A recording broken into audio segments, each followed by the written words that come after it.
In 2012, at the Summer Olympics in London, the star of a young Puerto Rican boxer, Felix Verdejo-Sánchez, shone brightly. He was called a diamond, one of the most promising athletes of his country. He was predicted to win titles and gold medals. Then it seemed to everyone that this talented and motivated young man will reach fantastic heights in sports. In 2021, the name of the boxer again traveled all the world's media, but this time fell into the section of criminal chronicles. This story is about a teenage attachment that grew into a kind of addiction and led to a terrible tragedy, and also about how the author of the main knockout of 2014, who was praised and promoted by two-time Olympic champion Vasyl Lomachenko, almost received a death sentence, but eventually went to prison for life. It is noteworthy that despite the presence of irrefutable evidence and confessions of the boxer's accomplice, he himself to this day refuses to plead guilty. The future star of world boxing was born in the Puerto Rican city of San Juan in 1993 on May 19th. He grew up in a rather modest large family and from an early age was fond of port. True, in childhood, he planned to connect his life with baseball, but his further fate was determined by a funny incident. When the boy was 9 years old, a family friend came to visit them with his son of the same age. The boys were playing in the yard, but suddenly quarreled and a fight broke out. Parents separated the children, and the father of the future athlete noted that if he wants to fight with someone in the future, let him wear boxing gloves. After that fight, Felix, at his request, was taken to a local gym, where the boy, as he later admitted himself, from the first training session fell in love with boxing. At the age of 16, he won the Pan American Junior Championships. A year later, he won his country's championship, and a year later, he went to the Olympic Games in London, where he reached the quarterfinals. In the same year began his brilliant career in the professional ring. In total, Verdejo had 29 fights, gaining 27 confident victories, and in 2014 he was recognized as the author of the best knockout in the fight against Sergio Villanueva. A year later, Felix won his first championship belt with the WBO Latino title, which he subsequently defended 6 more times in 2 years. Everyone who saw him in the fight had no doubt. This young man will write his name in the history of world boxing. And now let's get to know Keishla Rodriguez. The girl was born in November 1993 in San Juan. The full name given to her at birth is Keishla Marlene Rodriguez Ortiz. Her parents, Jose and Keishla Rodriguez, had another common daughter, Bereliz Nicole, and also the couple raised Keishla's son, Jonathan, from a previous marriage of a woman. Keishla grew up an open and sociable girl. She did well in school and adored animals, dreaming of becoming a veterinarian in the future.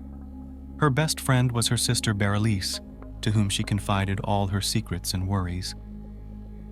Keishla studied in the same school with Felix Verdejo, who was her age. Young people were acquainted since childhood, and in adolescence between them began a romantic relationship. In 2011, Rodriguez's parents divorced and separated. Keishla moved to relatives in Florida, and her daughters, who were by then already adults, decided to stay in San Juan. Despite the fact that each of the sisters had long since lived their own lives, they continued to stay in close contact and told each other about everything that was happening to them. At the age of 18, a promising boxer, who has already managed to take part in the Olympic Games, had an affair with a young schoolgirl and aspiring model, Elisa Maria Santiago Sierra. At that time, the girl was only 14 years old, and she was still in school, but even then she made big plans for the future with a promising and world-famous athlete. In addition, Elisa's parents were not at all against this relationship. Attractive and talented Felix, who has always had a lot of fans, becoming a boxing star, literally bathed in the rays of fame and was surrounded by female attention. He did not miss the opportunity to spin a novel or a passing affair on the side, and also, despite the serious relationship with Eliza, continued to meet with his school friend Keishla. Keishla's sister, Bereliz, and her mother, Keishla Rodriguez, knew about the affair and did not approve of the relationship. In addition, the situation was very ambiguous. On the one hand, Eliza considered herself the only woman and great love of the athlete, was preparing for the wedding, and made far-reaching plans for their joint future. On the other hand, Keishla knew that the lover has a fiancé, but at the same time, Felix did not let her go. On top of that, he was her first great love, and deep down, the naive girl herself still hoped to be the one. In 2016, the boxer did marry the young Eliza, who at that time was barely 19 years old. Eliza by that time was already quite a famous model, had tens of thousands of followers in social networks, and also opened her own beauty studio for eyelash extensions. In August of the same year, just a few months after the wedding, the athlete got into a serious car accident when he was rushing on his motorcycle. He was taken to the hospital in serious condition with head injuries, bruises, and lacerations. His trainer, Ricky Marquez, seriously feared that his talented charge would go off the rails at the height of his career. But Felix, contrary to the disappointing prognosis, made a rapid recovery and soon returned to the ring. In September 2019, the boxer published in his profile in the social network a picture with Elise, who was in a large term of pregnancy. In the comment to the photo, he wrote, "Soon I will meet my daddy's princess." And a month later, he announced the birth of a daughter, who was given the name Miranda Verdejo-Santiago. The young man in public looked like a loving husband, caring father, and an exemplary family man.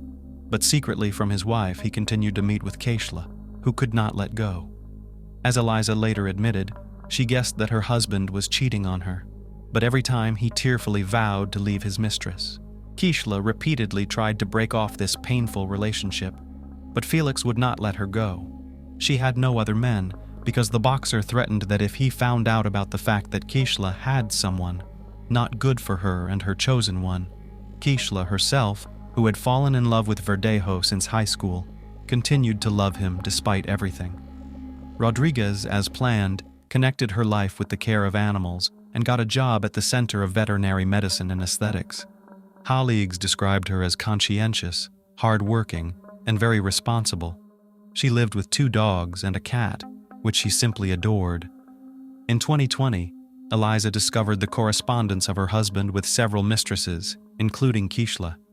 The wife gave her husband a scandal and threw him out of the house, threatening that she would file for divorce and forbid him to see his daughter.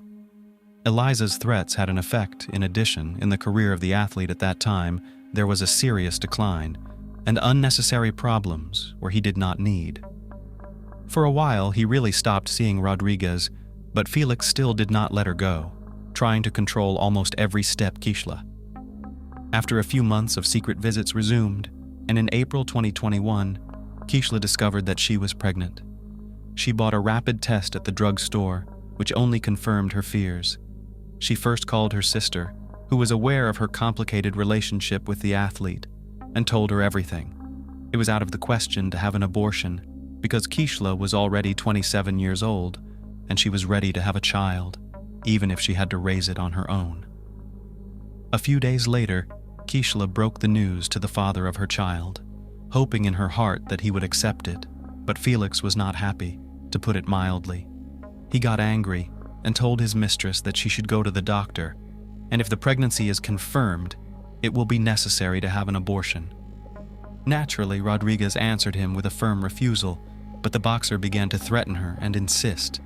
Felix said that an illegitimate child will finally destroy his reputation, and this he cannot allow. After Keishla's visit to the hospital, her pregnancy was confirmed, and she now had a certificate to prove it. She called Felix and told him everything, which made him furious. Felix shouted and demanded that Keishla immediately get rid of the child, but she again responded with a categorical refusal. Then the athlete decided to go on the sly, saying that he did not believe her and wanted to personally look at the issued medical certificate. He appointed Keishla a meeting in the evening in a crowded place, which did not surprise her, because they always tried not to draw attention to themselves and did not get in front of anyone. A few days before the meeting, the boxer stopped by his old friend Luis Antonio Pediz, who worked in a local machine shop and also had ties with the criminal world, selling illegal drugs. Felix briefly outlined the situation and asked him to help him get rid of his pregnant mistress. Luis had previously been in the field of vision of the police, and the prospect of being in prison scared him, but the athlete was persistent, assured that everything would go smoothly and the police will never come out on them. Besides, Felix promised him an impressive cash reward, and Luis agreed. With the support of an accomplice, Felix called Keishla and told her that he wanted to meet her on the evening of April 29th to confirm her pregnancy and decide what to do next. Immediately after talking to her lover, Keishla called her sister back and told her everything. She still had hope that Felix would accept her child and would not insist on an abortion. But Berylise all this situation is quite alarmed. She knew that the boyfriend had threatened her sister, and she was worried that he wouldn't do anything to her. Berylise called her mother and shared her concerns, but even together they could not dissuade Keishla from that fateful meeting. At the appointed time, Rodriguez, taking a doctor's note, arrived at the meeting in her own Kia Forte automobile. Verdejo drove there in his pickup truck, in the back of which Luis was hiding. Keishla immediately got into the athlete's car and showed him the results of the tests. He once again talked about terminating the pregnancy, but Keishla, crying, again responded with a refusal. Against this background, the couple began to quarrel violently, turning to shouting. Then Felix suddenly hit Keishla in the head with his fist, from which she immediately lost consciousness.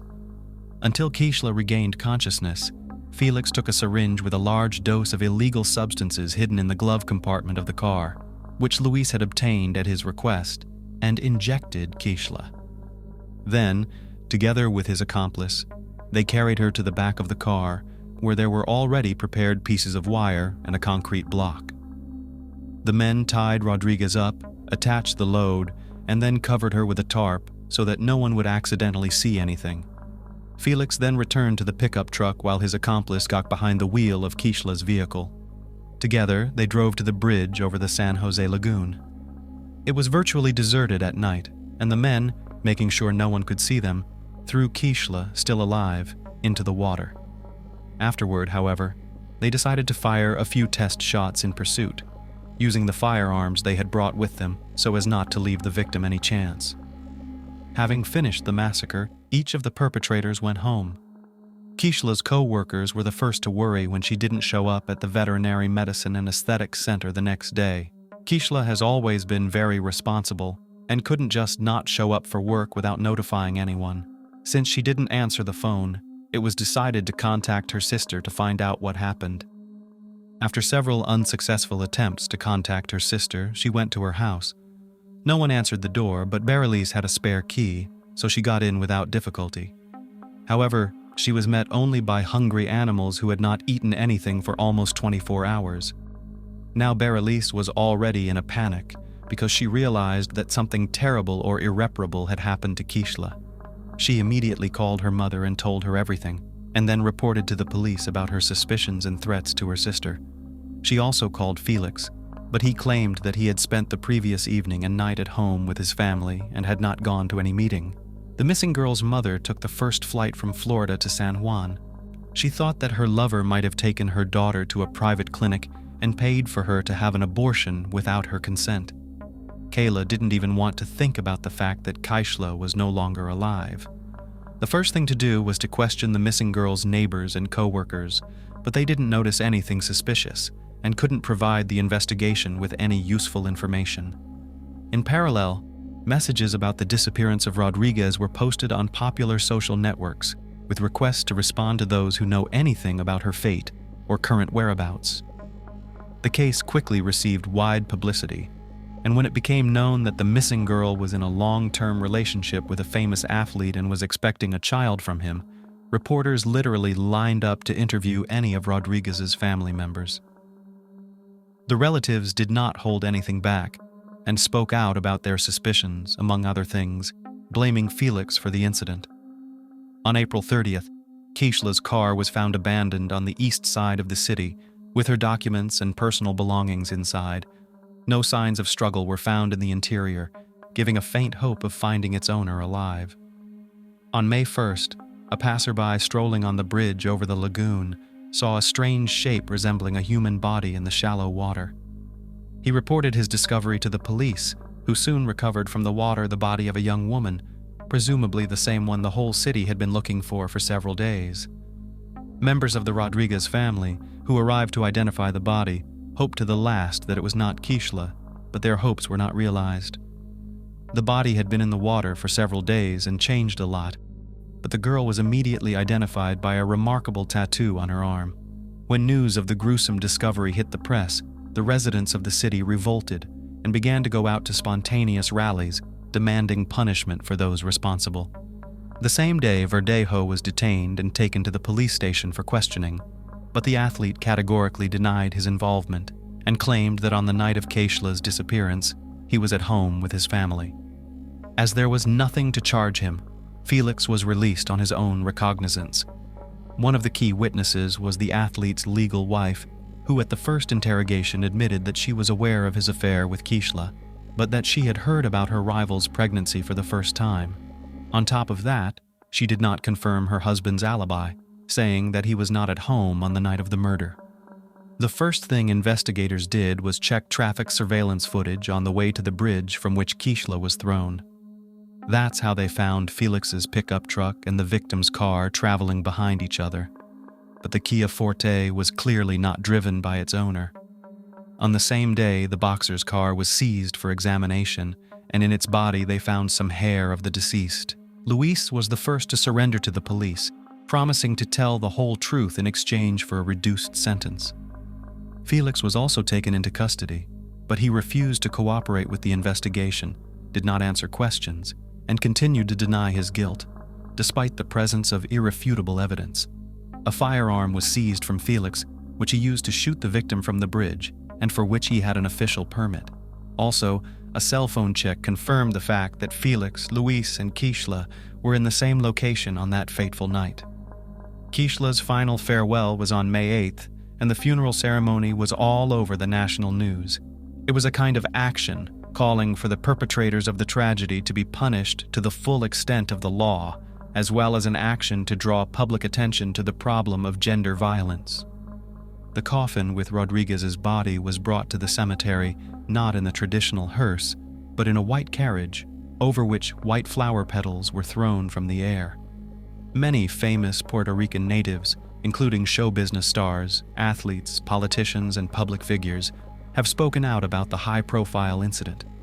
Verdejo was charged with carjacking, kidnapping, premeditated murder, and the murder of an unborn child. All of these crimes together carried the death penalty, but the relatives of the deceased from the very beginning asked the court to elect a sentence of life imprisonment for the killer, so that he would suffer in captivity for the rest of his life. The hearing was repeatedly postponed due to the worldwide coronavirus pandemic, but in the spring of 2021, the trial was held in virtual mode. The court found that the crime was committed by a group of persons by prior conspiracy and with particular cruelty against a pregnant woman. It was possible to reconstruct the chain of events of that night and the details of the crime, mainly thanks to the testimony of Luis, who did not deny his guilt. He admitted that it was he who, at the request of a friend, got the drug for injection and also brought a wire and a concrete block to get rid of the body. But Felix continued to insist on his non-involvement in the case, although his words could not seriously affect the situation. By the way, the wife of the boxer, who acted in court as a witness, almost immediately after the arrest of her husband filed for divorce and tried to abstract from what was happening, focusing on the development of his business and raising a young daughter. According to some reports, not so long ago, Elisa Santiago remarried. Elisa herself admitted in an interview that she repeatedly received anonymous calls and messages with death threats, as well as death wishes to her and even Miranda. Many considered it was the spouse of the athlete as the organizer of the crime, but no evidence was found. In the summer of 2023, it became known that the jury, having familiarized itself with all the evidence and heard the testimony of all the witnesses, was finally ready to announce the final verdict. Felix Verdejo and his accomplice Luis Cadiz were found guilty on each of the charges against them. But despite this, the killers have not yet been sentenced. The next court hearing is scheduled for mid-November 2023. Most likely, both men involved in the deaths of Keishla Rodriguez and her unborn child will likely go to prison for life, with no right to ever leave prison.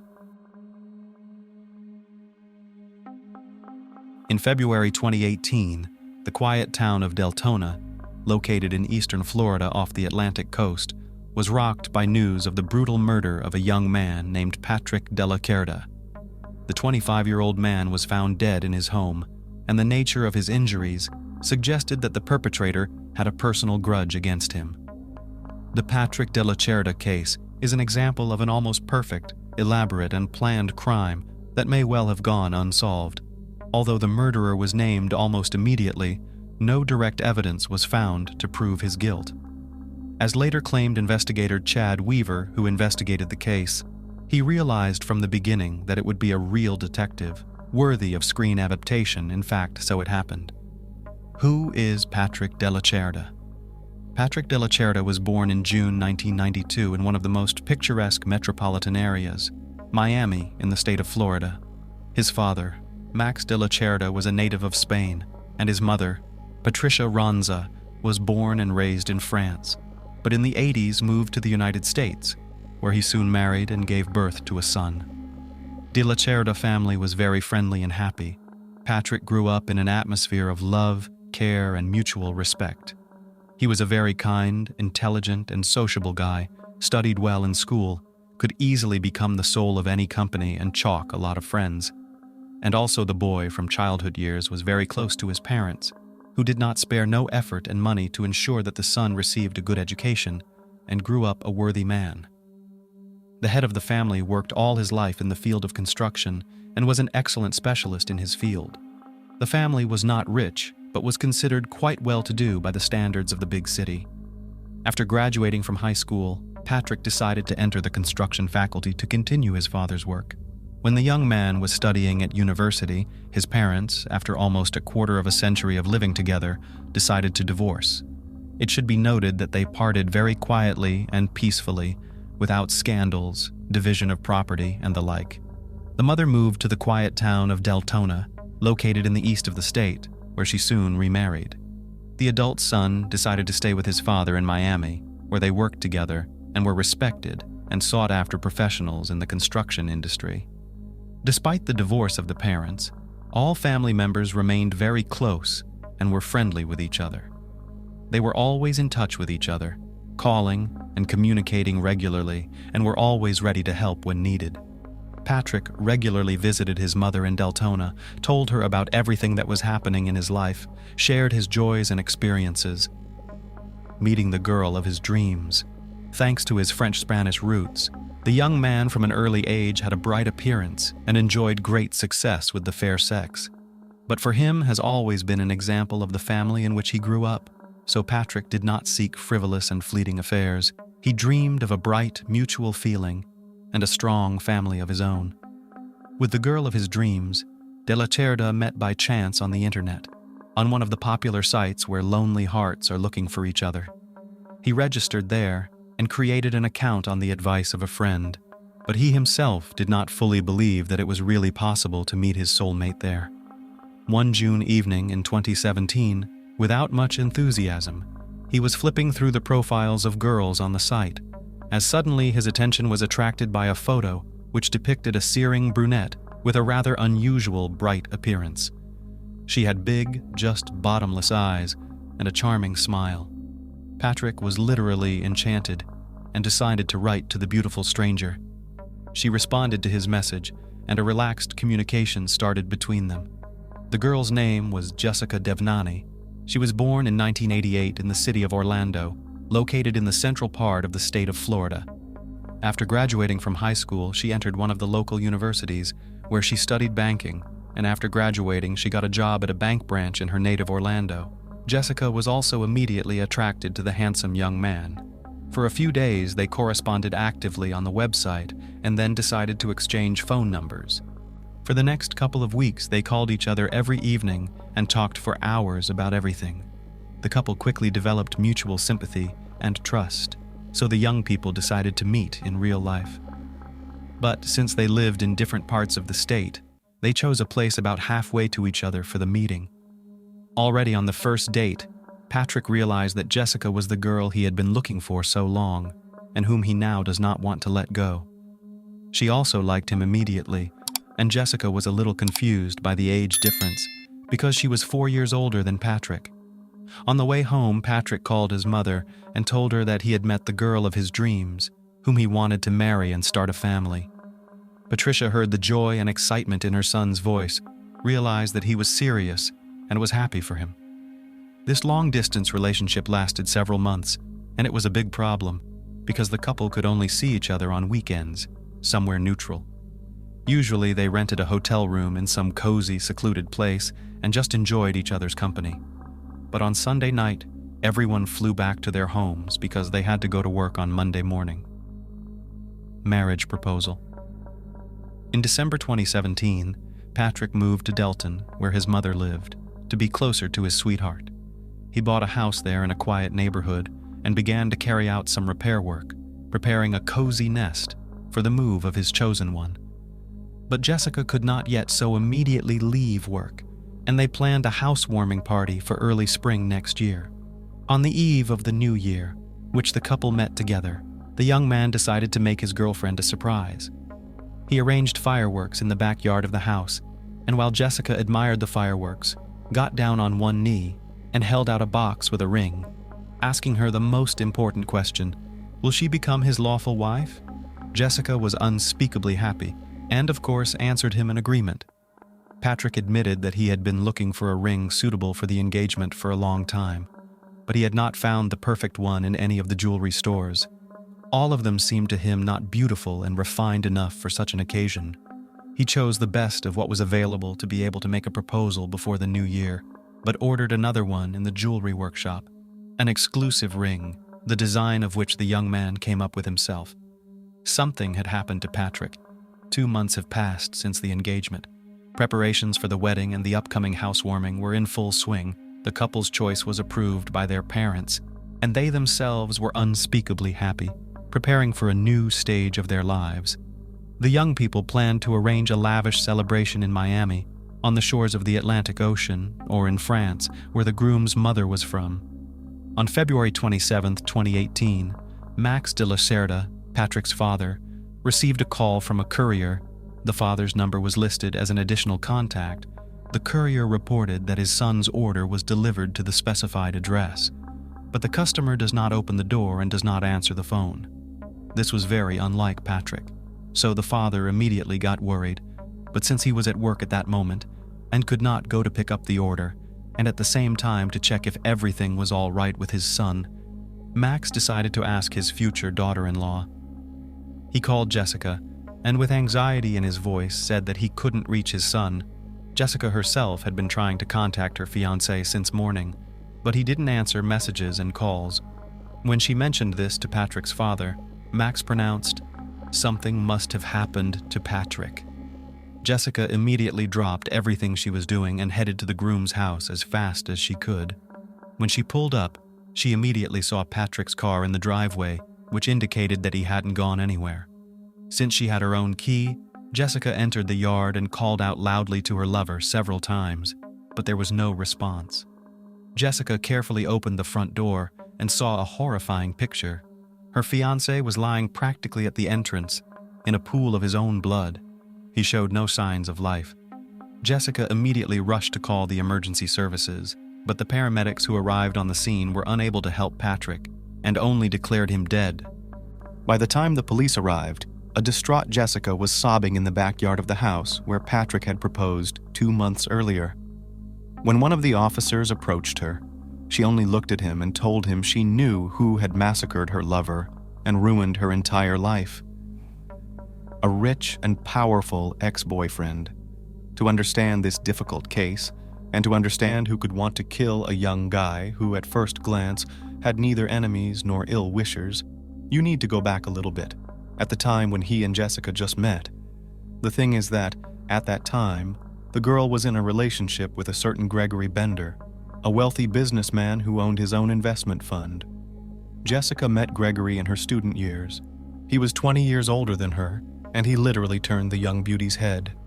The businessman wooed her beautifully, gave her expensive gifts, and took her to fancy resorts.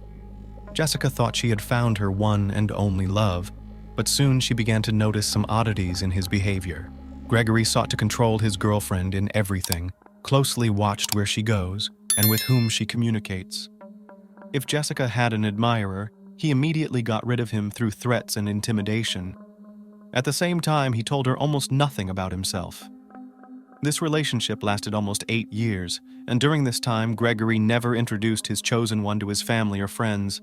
They met, spent time together, or went on vacation only when he wanted it, and Gregory rarely invited his girlfriend to his house. He himself argued that he was very busy. Naturally, Jessica wanted to have a normal family, to have children, but Bender said every time that it was not yet time for that. And when she tried to break off the relationship, Gregory gave her a ring and asked her to marry him. Jessica accepted, but nothing had changed. They still lived apart and saw each other only when the groom said so. One day, Gregory was in a car accident and ended up in a hospital bed.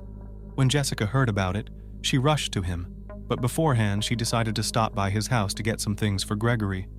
There, Jessica ran into a woman she had never seen before and asked who she was. The stranger, instead of answering, asked her a similar question. Jessica showed the ring on her finger and said that she was the bride of the owner of the house. The woman then laughed and showed her her ring, stating that she was Bender's legal wife, Deimora Sanchez Bender.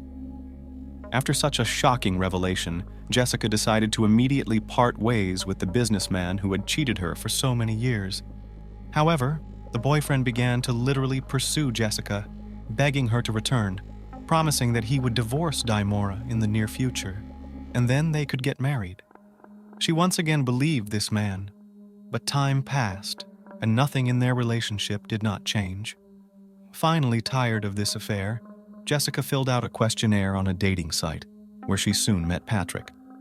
After starting to communicate with him, she firmly decided to break up with Gregory, about which she informed him, but he did not want to let her go. Obsessive stalker. At first, Bender simply persuaded Jessica to come back to him and try to start over, once again promising to divorce his wife. Then he moved on to threats and harassment, and when he realized that all this is useless, decided to search for a rival, about which at that time exactly knew nothing. He had to turn to professionals to hack into Jessica's account and find out who she was communicating with. After finding out who Patrick was and obtaining his contacts, Gregory began sending him threatening messages and demanding that he break up with Jessica, calling her his fiancée. Patrick did not react to the threats and was absolutely calm, believing that the matter would not go further than threats. But Jessica was scared because she realized that her ex-boyfriend could expect anything from her. He was a man with a lot of money and connections, and he had a huge collection of firearms that he could use. Jessica offered Patrick to break up before anyone got hurt, but he wouldn't even hear of it. Then they decided to go to the police, providing evidence that Bender was stalking and threatening them. The couple managed to get a restraining order for Gregory to approach them and try to make contact by any means. Gregory was also required to surrender all firearms stored in his home. Things calmed down for a while, and the lovers began to think that the stalker had left them alone. However, Jessica convinced Patrick that it was necessary to install CCTV cameras around and inside the house because she feared that Gregory might violate the ban. A crime scene inspection, and the first theory. But let's go back to the tragic events of February 27, 2018. During the initial examination of the crime scene, criminalists immediately ruled out the version of robbery and noted that, judging by the nature of the mutilation, this murder had a personal motive, and the perpetrator literally hated his victim. On the body of a 25-year-old guy counted 4 gunshot wounds, in the thigh, in the chest, and 2 in the head. In addition, the experts found injuries and bruises characteristic of a fall from a ladder. The body itself was lying on the floor between the front door and the stairs leading to the second floor. Investigators speculated that the killer had most likely snuck into the house and was waiting for the owner on the second floor. When an unsuspecting Patrick went inside and climbed the stairs, the intruder stepped out to meet him and fired the first bullet into his thigh. The wounded young man rolled down the stairs, and the perpetrator followed him down, fired another bullet into his chest, and then finished the victim off with 2 follow-up shots to the head. The murder weapon was not found, but it was a rather rare model of pistol, which was not easy to obtain. The first shell casing was found on the second floor of the house. 2 more similar shell casings were found downstairs, but the 4th shell casing was not there, so it was assumed that the perpetrator took it away with him, perhaps as a trophy. Despite Jessica's words that she knows who killed her fiancé, the first under suspicion was the neighbor of the murdered man, with whom they had a serious conflict a couple of months ago. The man was a combat participant and a veteran of the U.S. Army, was wounded and severely concussed in the war, against which he developed a mental disorder. He was excellent with firearms and could easily get a rare model of gun. In December 2017, the veteran mistook his new neighbor for a burglar and opened fire. Luckily, no one was hurt at the time, but the neighbor was hospitalized in a psychiatric hospital due to an exacerbation of his disorder. After he returned home, he constantly followed Patrick, called him a spy, and promised to bring him out in the open. The mentally ill neighbor could indeed have a motive created by his unhealthy imagination, so the man was detained and decided to interrogate. He made no secret of his intense dislike for Patrick, but at the time of the murder itself, he had a 100% alibi, which was confirmed by several people. Searching for evidence and trying to provoke the perpetrator. So, the version of the robbery from the very beginning canceled, because in the house everything was in its place and the money and valuables remained untouched. Only hard disks with recordings made by video surveillance cameras were missing, so it was impossible to trace who entered and left the house that day. In addition, no evidence at all was found at the crime scene. Forensic experts could not find a single fingerprint, shoe print, or DNA trace. The murder was carefully thought out and planned, and although the investigation had little doubt that Gregory was behind it all, it seemed at the time that he could get away with it. The police decided to go on the sly and asked Jessica to call her former lover and bring him to a frank conversation. Jessica agreed without hesitation. She dialed Bender's number and made a spectacle of herself. She blamed him for what had happened, cried, and kept asking why he'd done it.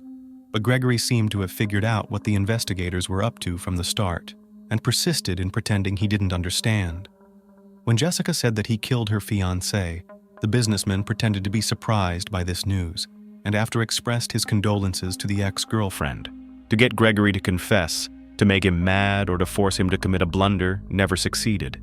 The police had no reason to detain or question the man. He could only be called to testify. But he honored the restraining order and seemed to have let the ex-girlfriend go long ago. The killer's notes. While the investigation was treading water, trying to find any clues, the police received a call from Daimora Sanchez Bender, saying that she had important information about the Patrick de la Cerda case. The woman was immediately invited to the station for an interview, where she said that shortly before the crime she saw a strange notebook on her husband's desk in his office. Looking into it, Daimora found a detailed plan of some stranger's house, and next to it, there was a strange algorithm of actions. She hadn't paid any attention to it at the time, but when Daimora saw a news report about the brutal murder of a young man, and the story showed the plan of his house, she immediately remembered the sketches of her unfaithful husband, with whom she was on the verge of divorce, and decided to tell the investigators. This information gave the police enough reason to search the house of the alleged perpetrator. The mysterious notebook, about which the wife of the businessman spoke, was found in the office, but the pages with the plan of the house and other records were removed. However, they were soon found in the office, but in a trash can that Gregory had apparently failed or forgotten to empty. He had simply ripped out the pages, crumpled them up, and tossed them in the trash. Apparently, he was confident that his house would not be searched, since there was no evidence against him. On the sheets of paper, in addition to the layout of the house, there was a detailed plan of the crime itself. It became clear that the criminal had prepared long and thoroughly, working out every point. In particular, it was said about the need to turn off the phone, use gloves, and lubricate the soles of shoes with a special compound so that it did not leave traces on the floor. From the records, it became clear that Gregory followed his victim, knew what time Patrick returned home, and was aware of the presence of surveillance cameras in the house and yard. In addition, Gregory made sure to dispose of the crime weapon, dirty clothes, shoes, and gloves. He was only let down by the fact that his own records had not been destroyed in time and his wife's curiosity. In addition, a fourth missing shell casing was found on the table, in a cigar box, which the gunman was supposed to have carried off as a trophy. Forensics confirmed that it was the exact same shell casing from the crime scene. the trial and the defense attorney's attempts to shift the blame to Jessica. The evidence was enough to arrest Gregory and initiate a trial. But the main problem was that all the evidence found could be called circumstantial because the crime weapon was never found. There was no evidence that the accused had ever been to the victim's house, and there were no witnesses. Bender's trial did not begin until May 2021, more than 3 years after his atrocity. During this time, he hired the best lawyers who had time to thoroughly prepare for the case. The businessman was optimistic and seemed to believe that he would get away with it. Jessica was a key witness. She detailed her relationship with Gregory over many years, how she learned he was married and tried to break up with him, as well as the harassment and threats he made against her and Patrick. As evidence, she provided saved screenshots of correspondence as well as phone records. In response, Bender's attorneys attempted to shift all the blame onto Jessica. The defense stated that Jessica herself provoked Gregory with her behavior because she registered on a dating site and started a new relationship, not yet broken up with Gregory, which hurt his pride and ego. Also, Jessica was accused of mercantilism, noting that she liked to receive expensive gifts from a rich suitor. The main evidence, sheets with records of the murder plan, the lawyers called only a fantasy of a wounded man who wanted to take revenge on his rival. At the same time, the defense insisted that the defendant did not go further than plans and fantasies, so his traces at the scene of the crime were not found. In addition, according to the lawyers, the search in the house of their client was illegal and was conducted with violations, and therefore the second evidence, a shell casing, he could simply plant it in the process. The crime weapon was also not found, and the model of the gun Jessica identified from a picture, saying that she had previously seen it in the collection of her boyfriend. But she could be wrong, because she was not well versed in weapons. Ex-wife testimony and final judgment. At one of the sessions, the defendant's now ex-wife, Verdejo-Sánchez, was called as a witness. The man, who had hitherto looked indifferent, suddenly became animated and unexpectedly confessed his love for her.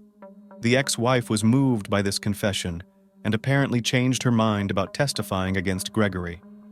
She confused her testimony, citing her forgetfulness, and finally added that she had lived with the man for many years and doubted that he was capable of murder.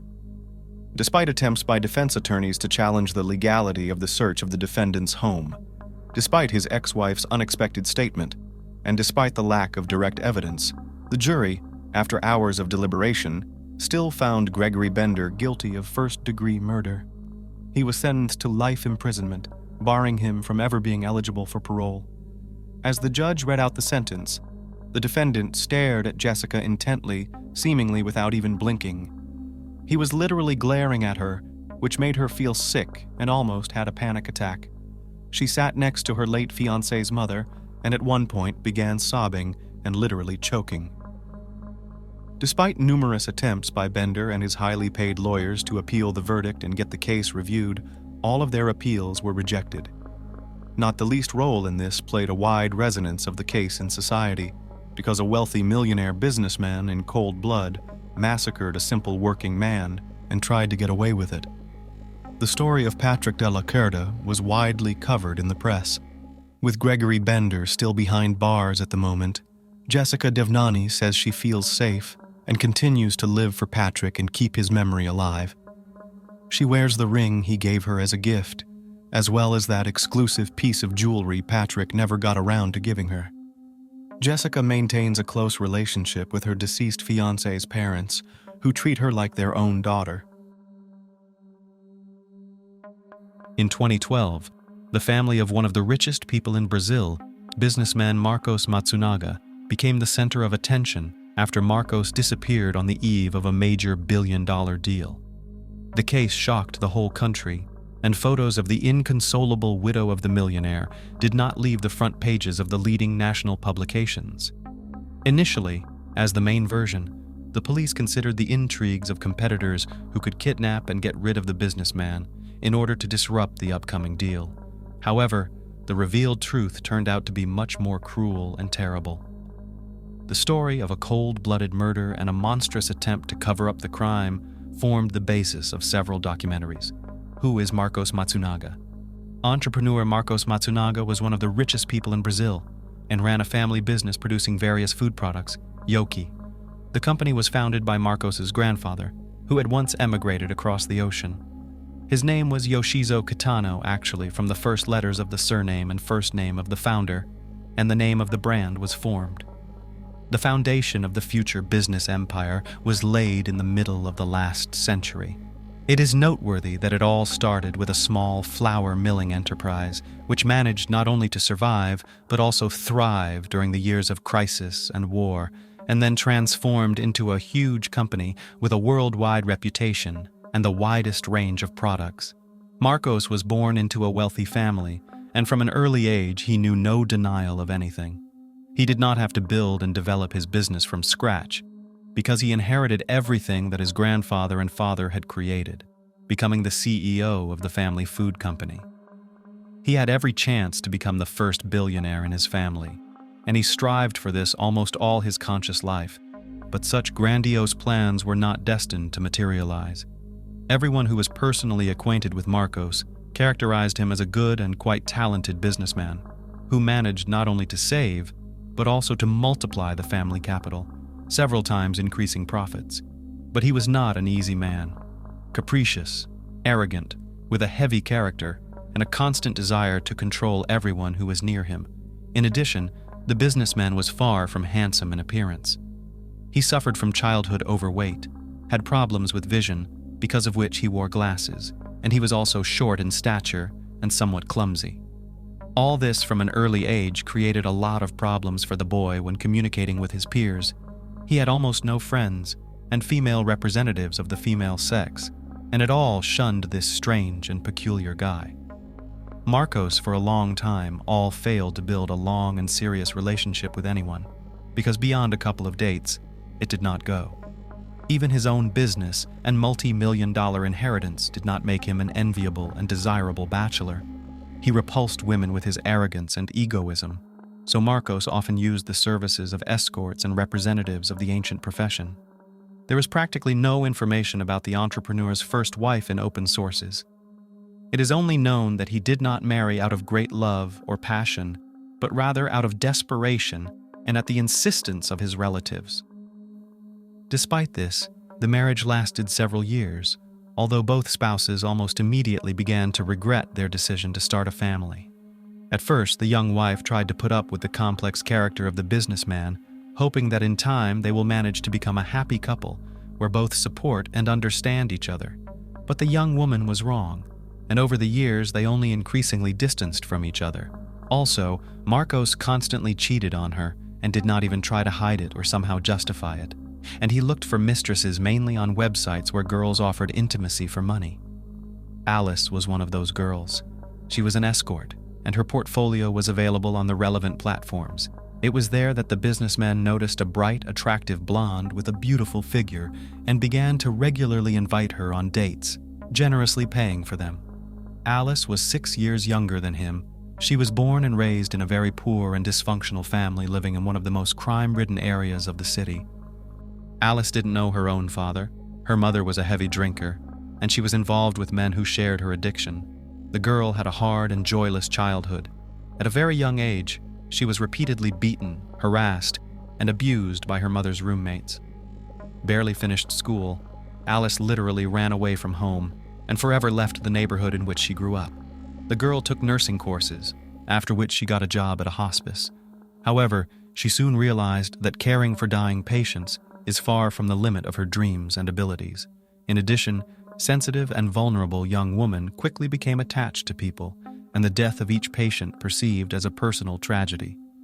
A few years later, Alice decided to get a higher education and completely change her occupation. Her choice fell on the law, which she considered a promising occupation, opening in life almost all the doors. She had long been preparing for admission and was able to score the required number of points in the entrance exams, but to pay for her studies from her modest salary as a nurse, she could not. Alice had no one to help her, because she had severed all ties with her relatives after she left home. Then, young, pretty Alice, with a slender figure, decided to earn on her external data and registered on a site specializing in the provision of escort services. There she was helped to create a bright personal page, and soon wealthy men themselves began to show interest in the young blonde beauty. Escorting and providing intimate services brought Alice a good income, allowing her to pay for her studies and fully support herself. But she planned to leave this specific occupation as soon as she got her diploma and got a job in her specialty. During this period, Alice met Marcos, who became one of her regular customers. He was generous with gifts and met regularly with Alice without hiding from anyone. She knew that the businessman was married, but at the time, she couldn't have dreamed that one of the richest men in the country would leave his wife for her. The story of Alice Matsunaga was like a Cinderella tale. A poor girl from a disadvantaged family, engaged in providing escort services, meets a multi-millionaire who soon falls madly in love with her.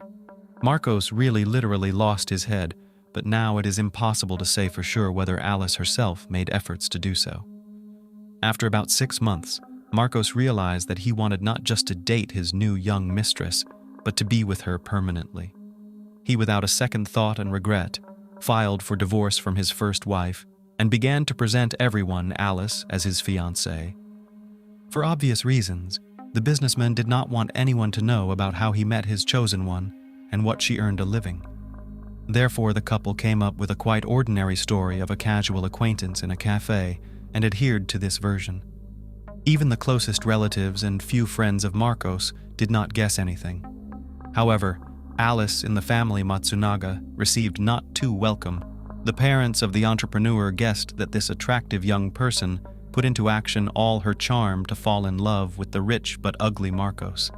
And now she was going to great lengths to pretend that she did not notice his hard character. Nevertheless, when Marcos announced his intention to divorce his first wife and marry Alice, no one strongly objected.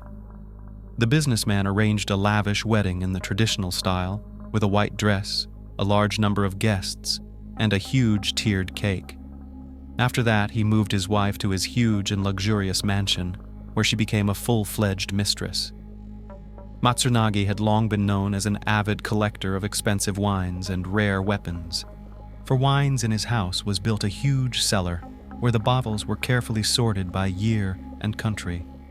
And for weapons, the house had a secret room, on the walls of which from floor to ceiling flaunted firearms and edged weapons. Marcos was very proud of his collections and was constantly engaged in their replenishment. However, in addition, his house was literally full of antiques, luxury goods, and modern art, which tastelessly hung on the walls and stood literally on all surfaces. Soon after the wedding, the couple decided that they were ready to have an heir, but despite all their efforts, Alice for a long time did not get pregnant naturally. Then the couple decided to resort to the procedure of in vitro fertilization, but even here success awaited them far from immediately. When their common daughter was born, it seemed that the happiness of the couple now has no limits. The young parents were engaged in the education of the long-awaited baby girl, made plans for the future, and when the girl grew up a little, the whole family began to travel the world, getting acquainted with different cultures and traditions. Their daughter was a real little princess who was brought up in love, care, and luxury. But the couple had one very specific common hobby: hunting large animals. Although it would be more correct to say that it was always a hobby of Marcos, who at different times tried to join it to his chosen women and his first wife. But most women did not just dislike this activity, it frankly repulsed them. The businessman no longer hoped that he would meet someone who would share his passion. Now many believe that Alice became interested in hunting to win even more favor Marcos and conquer his heart. At first, they visited shooting ranges together, where Alice learned how to handle different types of firearms, and afterward they went into the woods together to hunt wild animals. Alice felt no pity when she took the lives of animals and treated it as a kind of competition. Either you do it or you don't. Marcos liked this approach, and he liked to watch his wife handle her weapons and stalk her prey. He also taught her how to skin and carve wild boars, deer, and other forest creatures. Together they skinned them and separated body parts using large knives, special cleavers, and axes. In addition, the family did not have cats or dogs as pets, but poisonous snakes for which special terrariums were built, with conditions as close as possible to their natural habitat. It was the realization of another long-time dream of Marcos. who adored snakes, but his first wife did not approve of the idea of having a home terrarium. Alice had really bought Marcos off by sharing his rather strange hobbies. In the spring of 2012, the entrepreneur was preparing to make perhaps the main deal of his life and career, which would make him a billionaire and take his income to a whole new level. He was actively negotiating with several business partners, going to sell the family company, and the proceeds of the huge sum of money to invest in a new profitable business. At home at this time, Matsunagi rarely appeared because he was completely absorbed in work and the realization of his grandiose plans. He and his wife moved into an elite apartment complex located in the business center of the city, not far from the main office of the businessman's company. Marcos was away almost all the time, while his young wife was bored alone in a luxurious apartment with a panoramic view of the city. The businessman's work schedule was scheduled literally by the minute. He was lost in meetings, business meetings, and consultations with specialists. Often he did not even spend the night at home, but promised his wife that as soon as the deal was done, their lives would be completely changed and transformed. On May 19, 2012, on the eve of the deal for $1 billion, the entrepreneur disappeared without a trace. His wife reported the incident only the next day because she believed that Marcos at work.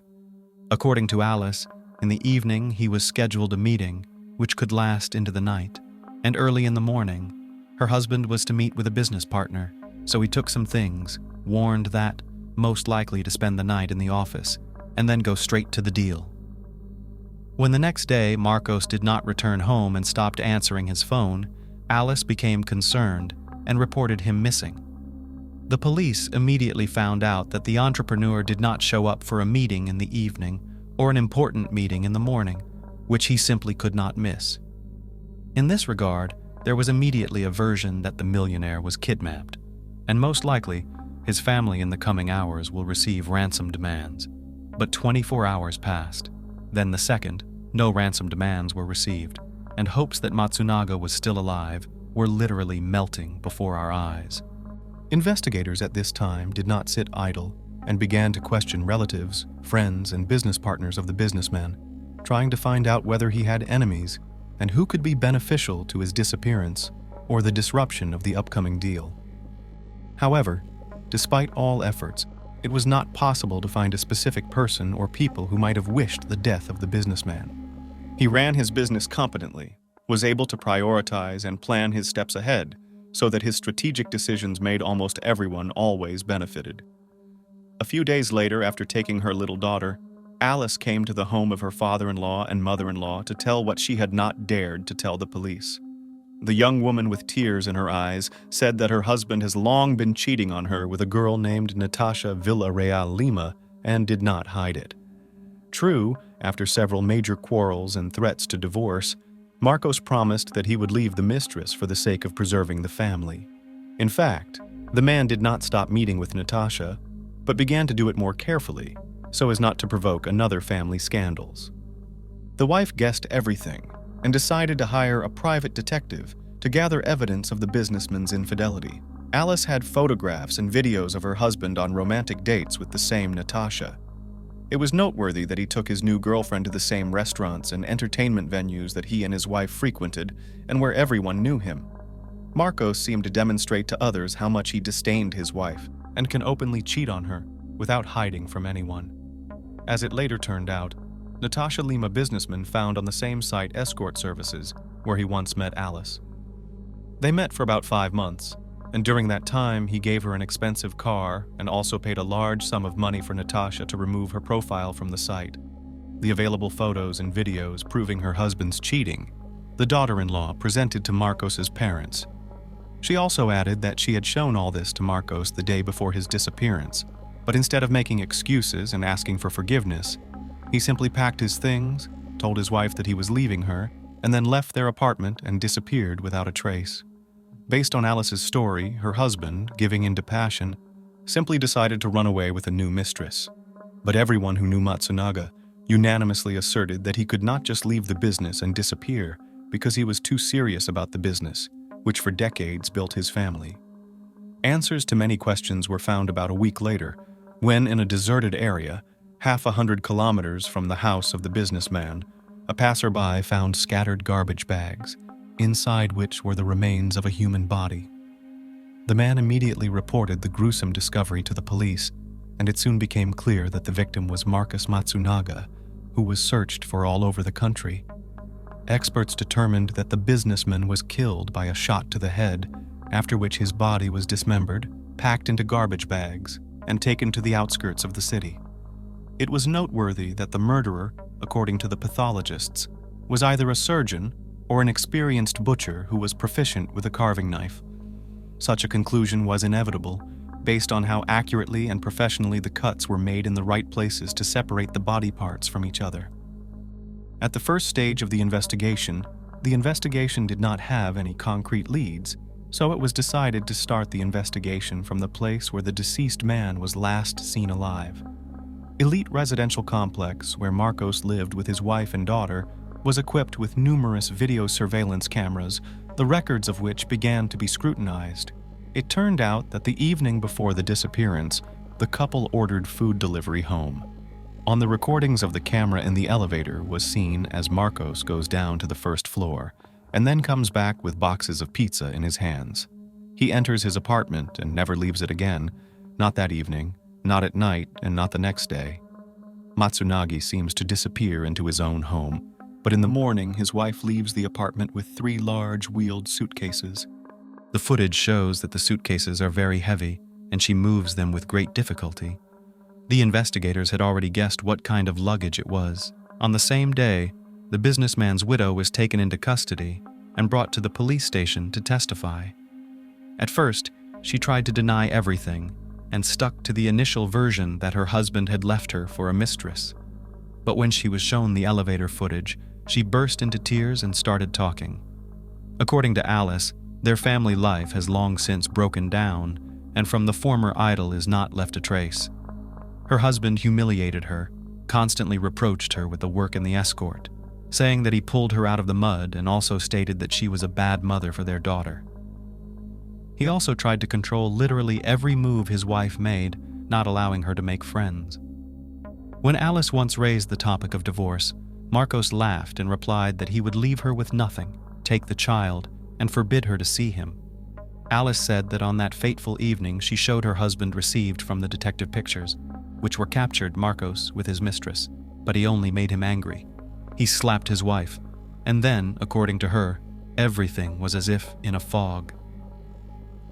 Alice does not remember how she got a gun in her hands, from which she shot her husband, and later, realizing what had happened, she decided to dispose of the body, making it look as if he disappeared without a trace.